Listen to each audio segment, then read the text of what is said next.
Assalamualaikum warahmatullahi wabarakatuh. Salam sejarah, salam budaya, salam rahayu, salam waras.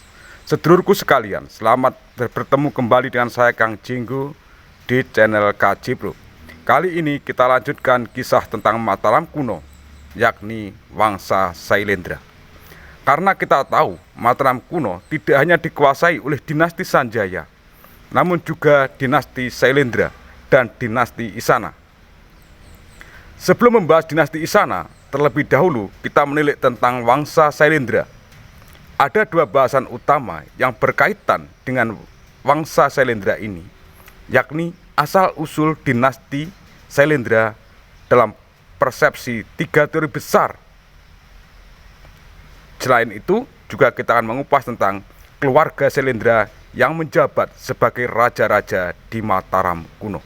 Tapi sebelumnya, sedulurku sekalian, bagi panjenengan yang baru menemukan channel KJ Pro, silahkan tekan tombol subscribe, memberi like dan juga memberi komentar. Dan bila panjenengan anggap video ini bermanfaat, silahkan bagikan kepada yang lain melalui akun media sosial yang panjenengan punyai.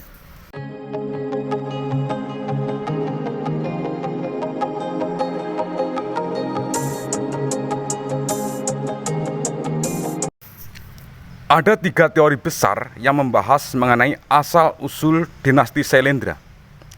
Ketiga teori tersebut adalah teori India, teori Funan, dan teori Nusantara. Teori India yang mengacu pada pendapat Majumdar menyatakan bahwa keluarga Sailendra di Nusantara, baik di Sriwijaya maupun di Medang atau Medang, berasal dari Kalingga, India Selatan.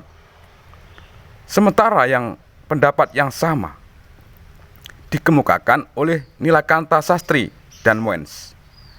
Muenz menganggap bahwa keluarga Sailendra berasal dari India yang menetap di Palembang sebelum kedatangan Dapunta Hyang. Pada tahun 683, keluarga Sailendra melarikan diri ke Jawa karena didesak oleh Dapunta Hyang dan bala tentaranya. Sedangkan teori Funan yang berpedoman pada pandangan Juschik menyebutkan bahwa keluarga Sailendra di Nusantara berasal dari Funan atau Kamboja. Hal ini disebabkan karena terjadi kerusuhan yang mengakibatkan runtuhnya kerajaan Funan. Keluarga tersebut menyingkir ke Jawa dan muncul sebagai penguasa di Medang pada pertengahan abad ke-8 dengan menggunakan nama keluarga Sailendra.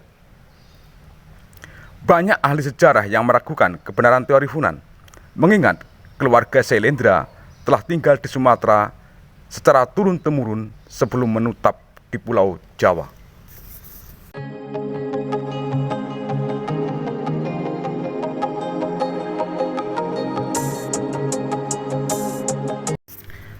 Sedangkan teori Nusantara, Sumatera dan Jawa merupakan tanah air Wangsa Sailendra. Diperkirakan Wangsa Sailendra berasal dari Sumatera dan berpindah di Jawa sebagai penguasa. Selain itu, Wangsa Sailendra adalah wangsa asli dari Pulau Jawa, namun mendapatkan pengaruh kuat dari Sriwijaya. Beberapa ahli sejarah mengatakan bahwa Wangsa Sailendra berasal dari Sumatera yang bermigrasi ke Jawa Tengah setelah Sriwijaya melakukan ekspansi ke Jawa pada abad ke-7 dengan menyerang Tarumanegara dan Holeng atau Kalingga. Serangan Sriwijaya atas Jawa berdasarkan prasasti Kota Kapur menyebutkan ekspansi ke Jawa dan tidak mau tunduk kepada Sriwijaya.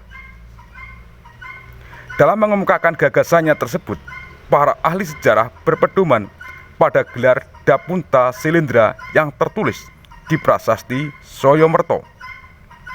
Gelar Dapunta Hyang juga ditemukan pada prasasti Kedukan Bukit yang menggunakan bahasa Melayu kuno. Teori Nusantara juga dikemukakan oleh Purbocaraka. Pendapat Purbacaraka berdasarkan carita parahyangan dan diperkuat dengan prasasti Sojomerto yang menyebut nama Dapunta Sailendra. Berikut adalah tulisan yang tertera pada prasasti Sojomerto Dapunta Sailendra, nama Santau, nama Namanda Bapanda Badrawati, Namanda Ayanda Sampula Namanda. Bila melacak dari bahasa Melayu kuno yang digunakan dalam prasasti Sojomerto, maka dapat disimpulkan bahwa Dapunta Sailendra bukan berasal dari India Selatan. Dengan ditemukan prasasti Sojomerto, terungkap asal-usul keluarga Sailendra dengan pendirinya, yaitu Dapunta Sailendra.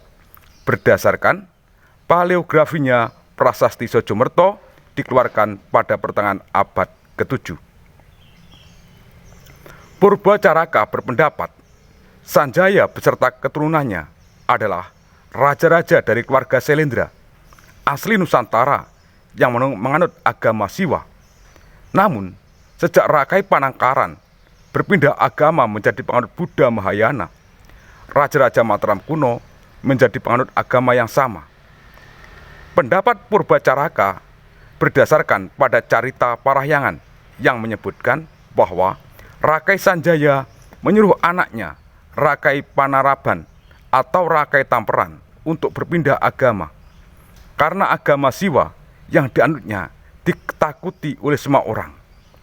Kabar mengenai Rakai Panangkaran yang berpindah agama dari aliran Siwa menjadi Buddha Mahayana juga sesuai dengan isi prasasti Raja Sankhara.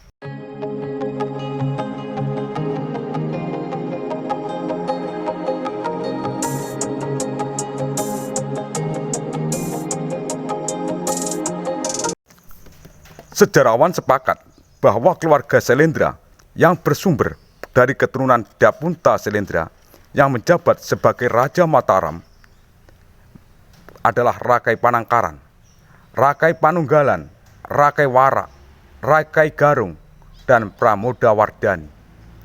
Berikut ini para penguasa Mataram kuno dari keluarga Sailendra akan kita paparkan satu persatu. Rakai Panangkaran. Menurut teori Van Nansen yang kemudian mendapatkan dukungan dari Profesor Purbacaraka, Marwati Pusponegoro, dan Nugroho Noto Susanto, bahwa Rakai Panangkaran atau Dyah Pancapana yang merupakan Raja Mataram kuno di tahun 760 hingga 775 merupakan putra Sanjaya. Namun ketiga sejarawan tersebut menolak Rakai Panangkaran dari dinasti Sanjaya. Pengertian lain, mereka sepakat bahwa Rakai Panangkaran dan Sanjaya sendiri dari dinasti Sailendra. Selain teori Van Naersen dan pandangan dari ketiga sejarawan tersebut, pandangan lain yang sangat kontradiktif, pandangan yang bersumber dari Slamet Mulyana, menyatakan bahwa Rakai Panangkaran bukan putra Sanjaya. Pandangan Slamet Mulyana tidak lepas dengan apa yang diungkapkan oleh prasasti Mantasih dan prasasti Kalasan. Prasasti Mantasih yang dikeluarkan oleh Dyah Balitung menuliskan bahwa gelar ratu pada Sanjaya dan raja pada Rakai Panangkaran menunjukkan adanya perubahan gelar serta pergantian dinasti penguasa di kerajaan Mataram kuno. Dengan demikian, Rakai Panangkaran adalah Raja Mataram kuno dari dinasti Sailendra yang berhasil mengalahkan Sanjaya hingga mampu merebut tahta kekuasaan dinasti Sanjaya. Prasasti Kalasan menyebutkan Rakai Panangkaran dipuja sebagai Sailendra Wangsa Tilaka. Dengan demikian, dapat disimpulkan bahwa Rakai Panangkaran bukan putra Sanjaya atau bawahan dari dinasti Sanjaya yang berkuasa sebelumnya.